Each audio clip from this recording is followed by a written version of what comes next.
We're 10 practices in the Steelers training camp, and this is looking like one of the deepest defenses they've had in years. It's the Locked On Steelers podcast. I'm Chris Carter. Let's get into it.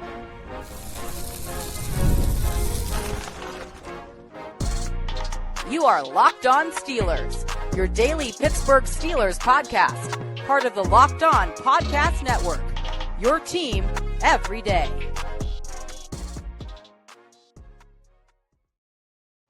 Hello and welcome to the Locked On Steelers podcast. I'm your host, Christopher Carter, bringing you your daily dose of all things from the Pittsburgh Steelers. As always, I'm Christopher Carter from the Pittsburgh Post-Gazette. Today's episode is brought to you by Kalshi. For a limited time, download the Kalshi app and use code LOCKEDON to get $10 when you trade $10. We have a lot to talk about here today. It was the 10th practice of training camp. We're still here at St. Vincent College. We're breaking down a lot here. We're going to be talking about where the depth chart might pinch a position to make it tougher to keep guys. What's the battle for the third running back spot looking like right now? Because that's really tight. We'll also talk about what to expect next with the quarterbacks, the competition that's been going on with preseason just a couple of days away. And we're going to go over our players of practice from this most recent practice, as well as, is this the deepest Steelers defense that we have seen in years, and discuss all of those topics. We got the man himself, Alan Saunders from SteelersNow.com. Alan, we're going to get into the players of practice in a bit, but I wanted to ask you this because when I'm talking about this defensive line, I've been impressed by the young guys who came in. Yahya Black looks like he might be the starting nose tackle for this team. Sebastian Joseph Day behind him. Keeanu Benton's on the second line. Gabriel Rubio's impressed me. But we're also impressed by this cornerback room that we really haven't seen in full strength at all without Joey Porter Jr. or Jalen Ramsey. And heck, even Brandon Nichols has been missing practices. But they keep rolling guys out there that I'm impressed by. Yeah, I mean, I think if you look at guys who are not on the 11-man starting lineup on paper right now, you've got Yahya Black, Sebastian Joseph Day, Nick Herbig, and Jack Sawyer. Forgot about the outside linebackers, by the way. Asante Samuel. Daylen Everett's played really well as a third-round rookie. Brandon Nichols injured right now, but he had a great camp going into that injury. That's a really freaking good second team. Yeah. Cole Holcomb, a veteran linebacker, that's a really solid group of backups. I think safety is the one position that stands out as a little bit thin. Of course. But everywhere else, the second unit, it's sometimes hard when I'm just looking out there, but is this the ones or the twos? Because it's not like it's some dramatic drop off. It's really good players all the way through. It really is, and that's the thing is that we're seeing guys. I mean, if Keeanu Benton is on your second defensive line, and I know people have talked, have been disappointed because he hasn't turned into the nose tackle that people wanted, but he's not the nose tackle anymore. He's a 3-4 defensive tackle, the 3-4 defensive end. He's been looking really solid there, and he's with Sebastian Joseph Day, another really good veteran that's got more years of experience on him. And I have been so impressed by Gabriel Rubio. He has really lit up practices, in my opinion. And Mike McCarthy talked about him a little bit recently. We asked about him, but I think defensive line wise, you need that rotation to be good. And when you think about Andy Weidel, where he comes from, the Eagles, that's something that they did. They made sure they had deep defensive lines, and that helped build their nasty defense. They come at you in waves. You look at that last Eagles Super Bowl team, there were starters and first-round picks and Pro Bowlers that weren't necessarily quote-unquote starters. I think that's what you're finally starting to see the Steelers defense have. If they're in a nickel alignment and their second front, so you have Watt, Highsmith, Hayward, Harmon. Yeah. The second front four in a nickel alignment. Highsmith, Sawyer, Black, Benton, or Joseph Day. Yeah. I mean, that's wild. There are defenses in the NFL that would ask for that as a starting unit. Yes. And that's absolutely. What's so impressive. And talking about flipping it back to the cornerback room, you look at Asante Samuel and how we talked to him at practice on Monday. Mind you, practice was cut short by a thunderstorm, so we didn't see all of practice. But he's been truly impressive. Some people are calling him the player of training camp for the Steelers. He's been locking guys down, making big plays. And I mean, he said, I might feel like I might be better than I was before my injury. He's a starting cornerback. There's no question. He might be a number one cornerback. Yeah. He's very good. And to be able to have the luxury of not having had Jalen Ramsey or Joey Porter Jr. step on the field yet, and the secondary looks fine. The corners look outstanding. Eccles, Dean, Samuel, like that. And then Everette, that's such a deep group that I really think, they got to find a way. I think Asante Samuel has created a problem for Patrick Graham. Yep. The way he's played in training camp, you cannot go into the season and say, well, he's a backup outside corner and you don't have another job. Right. They got to find a way to get him on the field. I agree. When you have a guy that's competing like this. And so my question to you, Alan, is does this shuffle up maybe what their assets are right now? And they say, hey, you know what? We misjudged some things. We have a piece that we can move to try to get more assets somewhere else. Now, it feels crazy to say that because I feel like the Steelers have been looking for cornerback depth for years. And we know they want to sign Joey Porter Jr. That hasn't happened yet. They just signed Jamel Dean. They can't exactly just dump him right now. But if Asante Samuel is playing this well, do you think there's a situation where a team that's also competing is saying, hey, we desperately need a corner. We'll give you a third-round pick for one of those guys that's definitely a CB1 on our squad? Maybe. I mean, I don't think so. I think they like the depth. I'll tell you what I think, though. I mean, we talked a lot, I feel like, over the entire offseason about how we're not very comfortable with the depth at safety. Mm-hmm. And part of that conversation has been the assumption that the Steelers are going to use Jalen Ramsey as a slot corner, as a star. Now, I think they did that because you looked at the way you line guys up and you said, well, okay, where's he fit? You have Brisker. He can be a free safety. Eccles can be a slot corner, but I think Ramsey's a lot better player. That makes sense. What if you move Samuel into the slot? And then you can free up Ramsey to go do some safety things. If they really are concerned, as Mike McCarthy did admit when he answered your question last week, that they're concerned about having range at safety, maybe that depth at corner can be the answer to that problem. Maybe you just pull Jalen Ramsey into a little bit more safety than I think you and I have been anticipating. No, we haven't seen him do it. Yeah. I mean, he didn't line up at safety at all at OTAs. It was all just slot corner. And obviously we haven't seen him out here. But I think the idea of playing Asante Samuel in the slot and Jalen Ramsey as sort of like an extremely light nickel. You have your big nickel. This is like a very light nickel for me. Now, look, Samuel's not a great tackler, never has been in his entire career. That's the one thing we haven't really seen him do a lot since he's come back from his injury, so you got to take that into consideration. But I think if you're looking at matching up with somebody in a 3rd and 10, no, I think you could do way worse than that. I hear you on that. Speaking of nickels, we got to talk about your player of practice, Lew Nichols, because he has been doing well. We're going to transition, right. I was sitting there. I was like, he fed it to me. Well, but let's go over that. I'll give mine in a sec for our audio listeners, but I put the visual up on camera for our guys on YouTube. But you got Lew Nichols as your player of practice for practice number 10, and again, it was a shorter practice. But what has Lew Nichols done to impress you in training camp? Well, I think Lew's had a good camp overall. We were talking with, I think it was Danny Crossman, somebody referenced, what are you going to do with all these running backs? And the person asking the question didn't include Lew Nichols. Danny was like, don't forget about Lew. Yeah. And I was like, like that. I think that's sort of what's happened. He was so good in preseason last year. I really thought he did get called up for a game. He got to run some kickoff. I think the Steelers have something in Lew Nichols at running back. But, he runs hard. I think you've always known that. The thing that stands out to me, the pass protection looks really good. He's just locking guys up. He had Deshaun Jameson on his back at one point. I think that's the thing where he really stands out. Is there a space for him on the 53-man roster? I don't know. But I think Lew Nichols looks like an even better version of the guy that turned a lot of heads this time last year. Yeah. And someone who, if they need to rely on their depth, they should be very comfortable with. And to the point that, I don't know if he's going to clear waivers. If he goes out, I said he's my pick to lead the team in rushing in the preseason. I think he's going to go out there and have a phenomenal preseason if he continues to play like he has so far.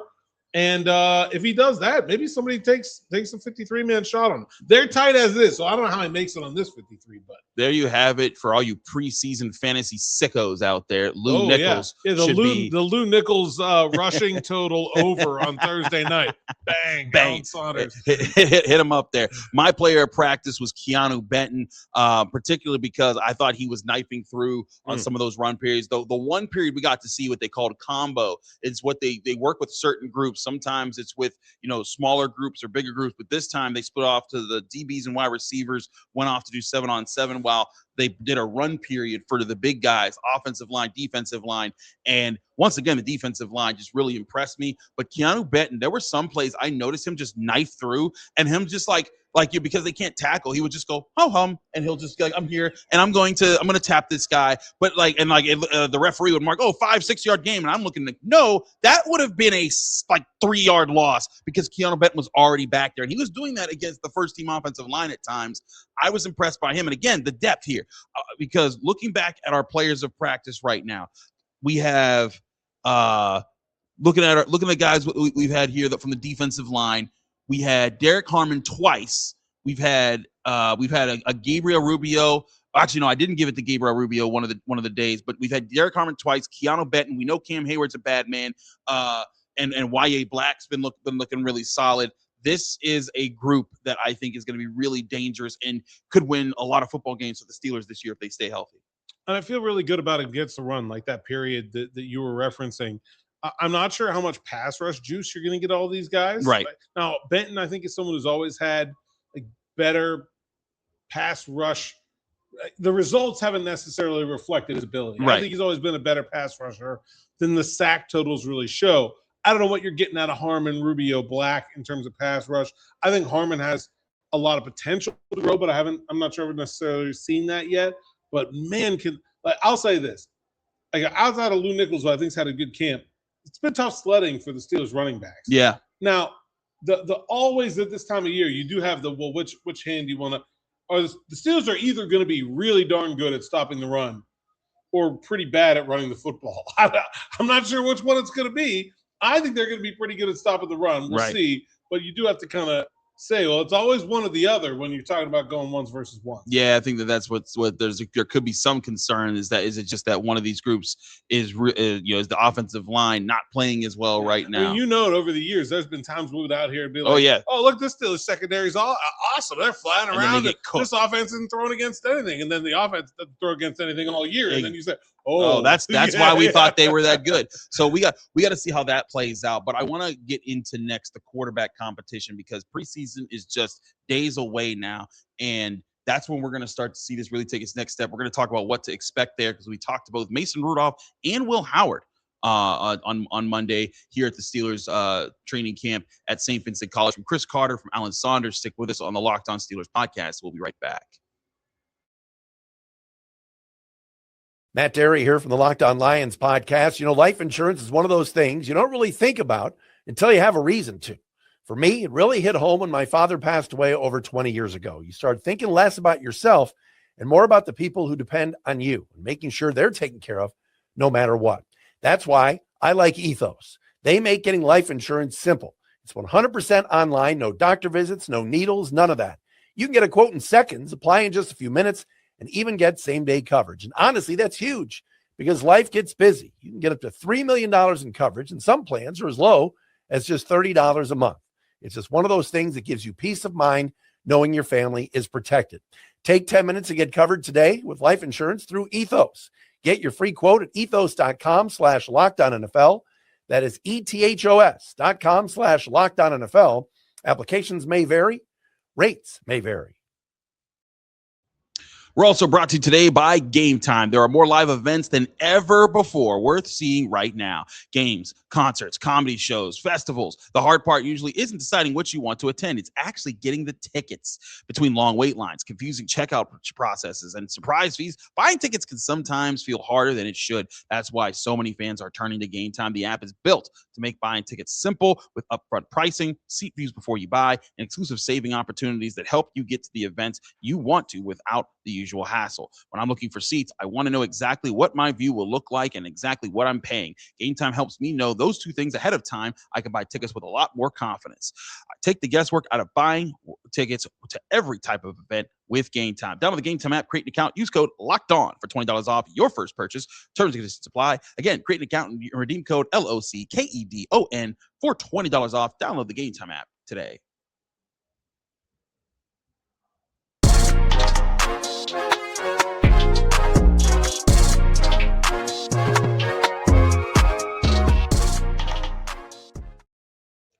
back here on the Locked On Steelers podcast. I'm your host, Christopher Carter, here with Alan Saunders of SteelersNow.com. We're on this Tuesday episode here, still at St. Vincent College after the Steelers practice was rained out. They did practice after we got kicked off the field. Fans and media got kicked off the practice field. The practice continued, and then they moved it to their indoor facility here, so we didn't get to see the rest of it. We did get to talk to two of the backup quarterbacks of the Pittsburgh Steelers. That's Mason Rudolph and Will Howard. Now, Alan, every time I talk about Will Howard or Drew Allar, if I don't say either one of them deserves to be the starting quarterback right now, I'm called a hater. So I'm going to let you talk about what you've seen out of this quarterback battle.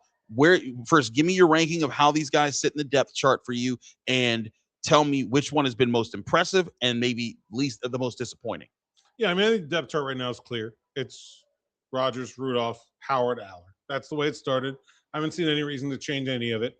I think that there was a real opportunity for Will Howard in particular in this training camp to go show that he was ready to take Mason Rudolph's job. Yeah. Man, when the Steelers drafted Will Howard, that's what they hoped they were getting. That, you know, they knew that their plan was, hey, we need a first rounder in the future here somewhere, but let's get this guy and maybe he can become another Mason Rudolph for us, another good backup quarterback for us. And I have not seen readiness in that area yet. I think he's had some good moments. But the thing that you hope to get in a reliable backup quarterback is a high floor. And I've seen too many mistakes from Howard, too many interceptions, too many balls on the turf that really make it hard to say he's ready. He's there. And maybe he'll improve in that area. There's still got a long way to go. Certainly the in-stadium reps are going to count a lot more than what we're seeing out here at training camp. But it's also not usually the case that guys go and get better when now all of a sudden they can get hit, right, and they can fumble, and they, you know, like that. That's not helping the quarterback any. And so I think Howard hasn't really grabbed hold of a job that I think the team, if you walked Omar Khan in here and gave him some truth serum, would say we'd like Will Howard to win that job. That would be the best thing for the franchise. But I don't think he's done it yet. I don't think he's done it either. I think he's had some positive moments. I've talked about there were times where I thought I saw him process well, make a good decision. There was a touchdown he threw last week where like fans were chanting QB1 because there's a lot of people that want Will Howard to succeed. And I think the team wants Will Howard to succeed. But like there's been moments where you can see the frustration. Like I've seen passes where he's thrown a really bad interception and he slams his helmet on the ground afterwards. Because I think he knows, and this is the unfair business of the NFL. His pocket to find this, to figure out if he's got it or prove to the Steelers that he's got it, is very slim. Because like you said, they need to know, can you be the guy that doesn't make mistakes but takes what's there and gives us that high floor of a type of play. Mason Rudolph is that. That's why he's kept his job for so long in the NFL. Will Howard, he has to, it's a lot to get to there. It took Mason Rudolph, I think, time to figure himself out in that process. So that's why it's hard for him. Meanwhile, you got a rookie quarterback who's behind you that presses your time even further. And then there's also the pressure of they're probably going to still draft a first-round quarterback next year or sign somebody else to the roster that pushes you off anyway. So this is where I do think it's going to be really hard for Will Howard. And I wonder if he's feeling that pressure to perform in this very limited window of time. I mean, there's certainly pressure. There's certainly a competition that's happening right now. If I was Will Howard or I was giving advice to Will Howard, I would not be worried about the right now. You know, listen, prove yourself to the NFL. If this doesn't work out with the Pittsburgh Steelers, there will be another opportunity somewhere. He could go to a practice squad. I don't think like Will Howard getting cut on August 30th is the end of the road or some sort of like catastrophic outcome for Will Howard. But I do think that the Steelers can't operate a football team based on the future. They need to pick the best 53 players for this year. Obviously, the future value is gonna calculate into that somewhere, but you can't have a whole room full of future value. Right. You need a legitimate backup quarterback. They want Howard to be that guy, but he's not going to get given that job if he doesn't earn it. They're not going to just push Mason Rudolph aside and say, well, we care more about the future than this year. They don't. They care about the future a lot, but not more than they care about this year. And that's not going to be what happens. So he's going to have to win this job if he's going to make this 53-man roster. Let's talk about the other guys here a little bit more. Drew Allar, of course, the other guy. I almost had Drew Allar as my player of practice for the Saturday Night Lights practice. He made some mistakes. That's why he didn't get it. But, I mean, there were back-to-back deep balls that I was impressed by that he completed. There was another pass over the middle to Brandon Smith that I thought was really strong. I thought he stepped up there. We really didn't get to see him do anything in this 10th practice, so can't evaluate that or see if he's stacking his days. What have you thought of what you've seen of him as far as just, we know he's not going to get cut as the rookie 3rd round pick, but what have you seen from him to justify like, hey, maybe there's some hope there for the future? Yeah, I mean, I think mostly what I've seen is an extremely inconsistent player where there are really high highs and there are really low lows. Yeah. I mean, I think it's probably safe to say that all the worst throws of Steelers training camp have come out of the arm of Drew Allar. Yeah. Like, I mean, that's and that it puts the Steelers in a tough spot because I think it's really like shaping up to be like almost a full redshirt year, where you look at the way Mike McCarthy treated things with his footwork and OTAs to say, hey, we're going to strip this down to the studs. We're going to start over. It'd be almost unfair to expect him to be comfortable with a completely new throwing motion 10 practices in to doing it. It's a new offense for him. It's an offense that's nothing like what he or anybody else really does at college. He's never called a cadence before. He has all these adjustments to make. I don't think that him struggling right now really says very much about Drew Allar as a prospect, but it just sort of does drive home that, like, this is a guy that they are drafting as hope for the future, not for right now. Yeah, and I think that's the thing here is that when we look at the situation, this was when they drafted Drew Allar, I knew this was the situation they were going to be in. Yeah. I did not think Drew Allar was going to pop out and be the superstar at training camp. I also thought Will Howard needed time to show himself. My vision before the draft was they use that 3rd round pick on a free safety, on a nose tackle, someone that's going to be more used very soon in the Steelers defense or in another spot on the team. And that this would be Will Howard's sort of extra redshirt year. Last year kind of was because he got injured, but this would have been that time for him. But now you're put in a position where either A, you keep 4 quarterbacks, or B, you let most likely Will Howard go and see if he can clear waivers and you bring him back on the practice squad. Do you think there's a likelihood of that happening, or do you think someone snatches him up if they go that route? I don't think there's any chance they're putting 4 quarterbacks on the 53-man roster other than for like a day as like a, find a way to sneak a guy through somewhere or something like that. Sometimes teams will like game the waivers. They're like, oh, we'll hold on to him for 2 days and then maybe nobody will claim him if we waive him a little bit later, stuff like that. But they're not going to go into week 1 with 4 quarterbacks on the roster. I'm pretty confident in that. Maybe somebody will get hurt, hold on and say any injury whatsoever to either of those 2 young guys, and they're on IR for the season. Right. Like that's the way that's going. I can tell you that for sure. Don't get a hangnail. And then, but look, if Will Howard can't get close to Mason Rudolph, then you can't worry about what happens if you cut him. Yeah. Because Mason Rudolph has been cut himself. He's not some sort of high-profile asset here. He's about an average NFL backup quarterback. If you can't get to that, then that's who ends up on waivers. And sometimes you lose those guys. But the Steelers can't – they can't hurt themselves to be worried about what happens if Howard can't win that competition. And I don't even think he needs to win it. He needs to be close. He's just got to get close. Close. That's what I've been saying all along. If he can get close, they'll keep him. But I don't think now. If he is close, I think you could see a Mason Rudolph trade. I think that could happen. That's where I think the ideal situation is for the Steelers is that Will Howard, these next 3 preseason games, balls out, and you're just like, you know what? Maybe this kid's just a gamer. Maybe the things that we haven't been seeing in practice, we see when the lights turn on. And so we're willing to gamble and say, you know what, Mason Rudolph, we're going to send you to a team that desperately needs a backup quarterback or someone that just needs that steady presence there. We'll rock out with Will Howard as our 2, and Drew Allar will keep developing as our 3. That, to me, is the ideal situation for the Steelers because then, A, you get return for one of your quarterbacks, and B, you keep the 2 young quarterbacks on the roster going into next year. I guarantee that's what Omar – I mean, we had some Joey O's pizza in here, which I know Omar Khan likes. We should have just been like, hold him, like, Omar, we'll give you a piece of pizza. You tell us we really think about that quarterback situation. Maybe we could have got the truth out of him. But, I think that's – if you got him to speak perfectly honestly, that's what he wants to happen. Agreed. But it's got to happen on the field. They're not going to force it. Yeah, they're not going to force it, and that would be silly to do so. We're going to take a quick break. When we come back, we're talking about not keeping 4 quarterbacks because it's going to be tough. There's going to be some tough cuts all around this roster. While we're talking about the depth here, that means there's going to be some good players that hits waivers from the Steelers and that someone claims that some Steelers fans are going to be, I love that guy in the preseason. We'll talk about that and who they are next here on the Locked On Steelers podcast. Chris Carter, Alan Saunders. Stick with us. We'll be right back. But first, I want to remind you today's episode is brought to you by Indeed. Workplace chaos can show up fast. Deadlines are stacking up. Projects need attention. And on top of everything else, you're trying to still fill an important role.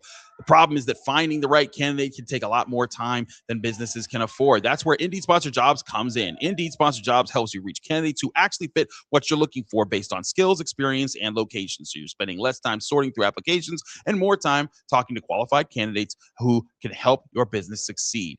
Finding the right person can make all the difference, whether it's building a business or building a winning team. The organizations that consistently succeed know how important it is to identify the right talent and put them in the position to thrive. When it's draft season, we comb through every option for the Steelers to consider selecting to bring them to their team. Just like the Steelers want to find the right fit for their squad, Indeed helps you find someone with the right skills, attitude, and experience, and it makes the entire group better. When you need the right person to cut through the chaos, this is a job for Indeed Sponsored Jobs. Listeners of the show will get $75 sponsored job credit to help get your job the premium status it deserves at Indeed.com/podcast. Just go to Indeed.com/podcast right now and support our show by saying you heard about Indeed on this podcast. Indeed.com/podcast. Terms and conditions apply. Need to hire. This is a job for Indeed Sponsored Jobs. We're also brought to you by Kalshi. Before the season even kicks off, everyone's making predictions. Who wins the division? Who makes the playoffs? Who's lifting the trophy at the season's end? On Kalshi, America's #1 prediction market platform, you can trade those predictions in a live market. Can the Steelers qualify for the playoffs this season? Right now, Kalshi's trading the Steelers' playoff chances at 36%. That means you can make a $100 trade for the Steelers to make the playoffs. And if you're right, you'd make $173.43 on top of your original $100. On Kalshi, you're trading against peers in a live market, meaning there's no house. And as the probability changes, you can buy in and out of your position. Trade the draft pick, the game, and more on Kalshi. Download the Kalshi app and use code LOCKEDON to get up to $500 in bonus credits when you trade $25. That's KALSHI, Kalshi. Trade on anything. 18 and up only. Restrictions and eligibility requirements apply. Event contract trading involves risk and may not be suitable for all investors. Kalshi products are not available in all jurisdictions. Prices, values, and available markets may differ from those mentioned. For more information, see Kalshi.com/regulatory.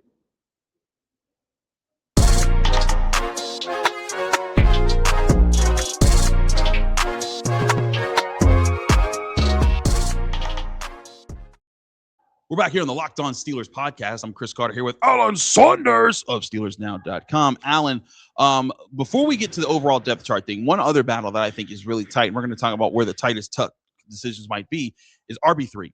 Now, we know RB1 and RB2. Jalen Warren, Rico Dowdle. To me, Warren's going to be the starter. Dowdle's going to be the short yardage dude who also they seem to love to line up as a wide receiver. I don't understand it, but hey, that's what they're doing. But that RB3 spot, I think a lot of us slotted Kaleb Johnson into that spot preseason, but there's been a lot of competition at that RB3 spot. And I know that even though Kaleb Johnson was a 3rd-round pick last year, your guy with Lew Nichols, like you said, has been having a good camp. What have you seen as far as challenges for Kaleb Johnson? And do you think there's a decent chance that he might find himself somewhere else to start the season?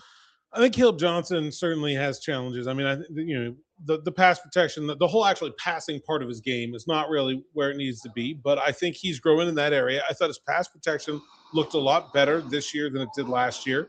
I thought his receiving looked a lot better than it did last year. Looked a lot more natural catching the ball, turning up field, a little more fluid coming in and out of his breaks. I still think he's obviously way behind Warren and even Dowdle in that area, but I think he's the guy that really, like, if you need a backup for a Rico Dowdle, then that's your guy. Yeah. Because that's the only other guy in this 53 that's on the 90 that's really bringing that kind of skill set to the table. Dowdle's been banged up over the course of his career a good bit. And to me, I think the other part of that is, look, Kaleb Johnson's kind of a one-trick pony as a running back. That's an oversimplification, but he's got one side of the piece of that job he's really good at. And that's running the football. Another piece of that job he's not that good at. He's got to find something else. And he's been working out there on special teams. Danny Crossman was really complimentary of him. He's working on the kick return, might end up being a starting kick returner. He's been working as a wing on the punt team. If he can solidify some kind of special teams job, I think he's pretty safe. I think that would be the important thing is special teams. And how much has Mike McCarthy talked about that in this preseason process or training camp process? He's been talking about, finding a way to give us help. I think we've heard Mike McCarthy say position flex more than any other Ridiculous. 2 words in the English language. Yeah, position flex. He talks about it, offense and defense. It's like, what did Mike Tomlin say? He would say, like, that guy's a variable, that guy's a variety. He also he said his own word for that. But the bottom line is, if you're not one of those guys that's going to be contributing, 30, 40 snaps a game, you better be contributing Find someone else to do special teams.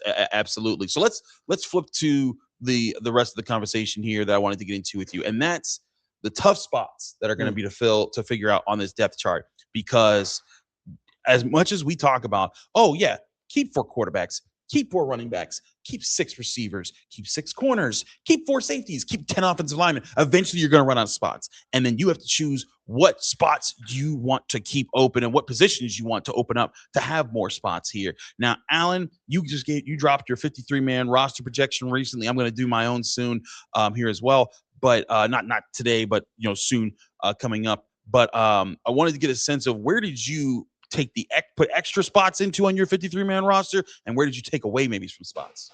Yeah, I think wide receiver is the place where, they're honestly kind of stuck with 6. Like, I don't think you can take any less than that, because you have to have Caden Weegan. He's the kick returner. Ben Skoranek, Pro Bowl special teamer. You're not going to cut him. Bernard and Wilson have both been phenomenal. Yep. So, I think you're stuck with 6 there. I think on offense, you kind of have to make every other decision around there's going to be 6 wide receivers, because for me, that's sort of that's in stone. It has to be. And then you kind of look at, well, what can you get away with? I think there's at least one guy who looks like a player who's going to be a big part of this team that you have to leave out at either tight end or running back because of that, because you're going to have 6. And that's with only 3 quarterbacks. I don't think there's any chance they keep 4. But, you look at Travis Homer is the personal protector on the punt team, core special teamer, not a big player at running back over the last few years of the NFL, mostly just a special teams guy. But if he's got that personal protector job, I think he's on the team. Well, Robert Tonyan, he's also been working on special teams. He's been far and away the number 3 tight end. But then where do you do with Riley Nowakowski, who hasn't gotten a ton of work, if I'm going to be completely honest? Would they put him through waivers? I don't know. But to me, that's where it comes down to on offense, is like, there isn't room for those 3 guys and offensive lineman 10. You can get 2 of those 4, but not more than that, really. Right, and that's my thing here is, again, why the 4 quarterback option. It just makes, because then you take a 4 quarterback, you're slimming that down. One of those 4 guys is making it. Exactly, and that's just the tough spot that you're in now. And those are all spots that you can see becoming relevant to helping you on special teams, and also helping you when injuries start to tally up and you needing extra bodies there. So I'm with you on that. Running back, wide receiver, tight end, those are all going to be tight positions to scratch in. I wanted to put this theory out to you here. I know that they love Caden Weegan right now as the starting kick return, punt return guy. But what if there's another guy that you can put at that position? Because when I look at this offense, I don't see Caden Weegan fitting in as a wide receiver. I think he struggled as a wide receiver. He gets open. The catch radius is real small. Yeah. And I think he's already – for Aaron Rodgers even. He's a small guy to begin with. That's tough. Certainly you can use a guy like that still. You can use him with jet sweeps. You can run screens to him. There are ways to make a guy like that fit in the offense. But it's hard to see him contributing as a meaningful backup at the wide receiver position. If Jeremy Bernard or Roman Wilson or Michael Pittman goes down, he's not going to be able to do those guys' jobs. You can use them on offense, but it's not going to be the same as having a Calvin Austin who was doing that job before, but then was a starting slot receiver. And so cutting a 4th-round pick almost never happens.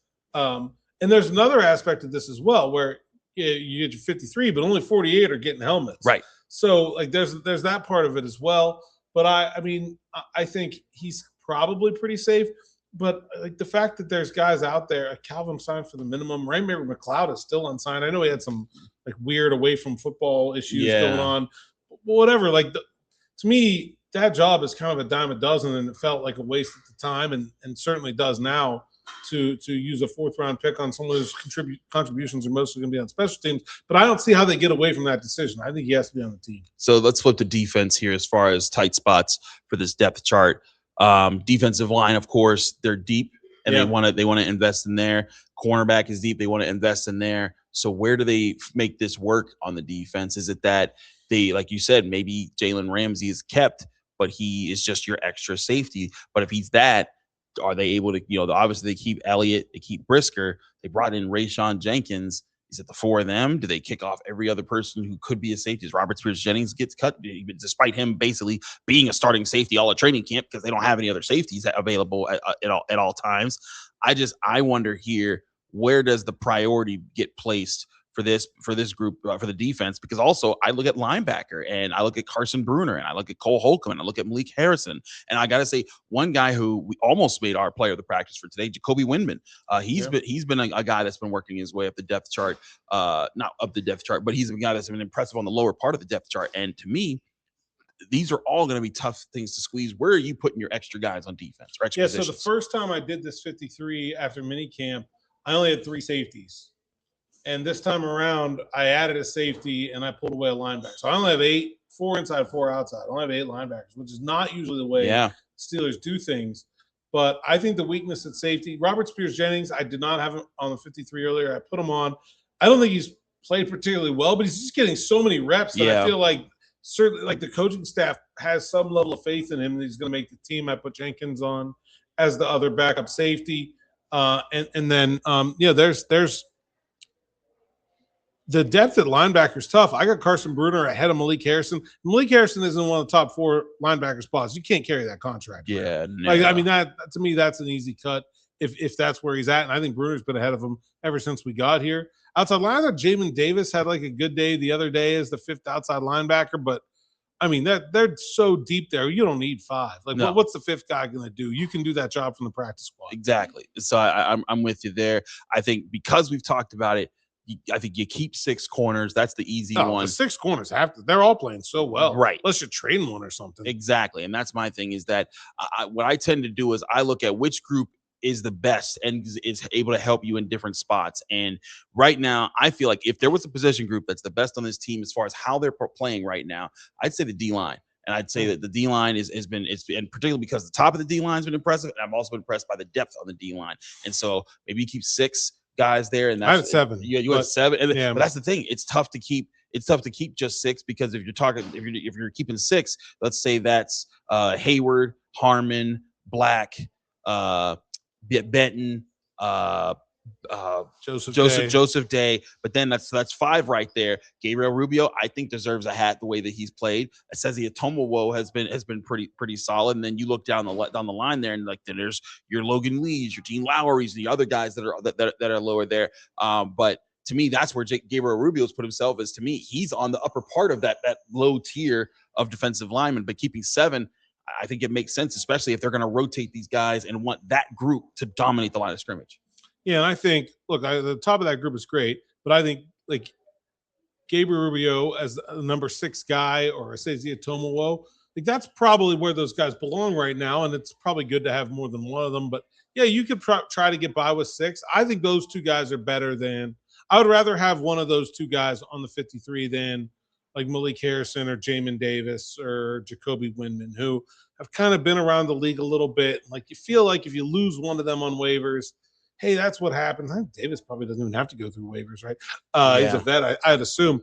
And so you could probably find another player like that. But I think Rubio and Atomowo have both shown enough that they're worth trying to keep. Absolutely. Well, we got 2 more days until the first preseason game when we'll see a lot of these guys duke it out. And we got more to report on here. The Steelers, if you're watching this on Tuesday, for our Tuesday episode, the Steelers have one more practice before they have a private practice that we are not allowed to watch on Wednesday. Yes, the walkthrough. And then they will play their first preseason game Thursday, where we'll be at Acrisure Stadium breaking that down, heading into the final week of training camp. Alan, thanks so much for joining me here at St. Vincent College, breaking down practice number 10 in Steelers training camp. Let people know they can find you, follow you, and get more of your work. Yeah, Saunders_PGH on social media, SteelersNow.com, so you can find my written work. My 53-man roster projection should be at the top of the site still. And Steelers Afternoon Drive is my podcast. You can find it anywhere on podcasts or Steelers Now YouTube page. Absolutely. Thank you, Alan, for joining us. Thank you all for joining us here on the Locked On Steelers podcast. I'm your host, Christopher Carter of the Pittsburgh Post-Gazette. Read my work at the Pittsburgh Post-Gazette by going to post-gazette.com. Find me on social media at Carter Critiques. And check me out every day, Monday through Friday, on your favorite podcasting apps and on YouTube on the Locked On Steelers podcast. Like this video if you enjoy it. Subscribe to this channel to get all of our daily Monday through Friday episodes. Shout out to Joey O's for the pizza. We'll be back tomorrow with more from Steelers training camp here at the Locked On Steelers podcast.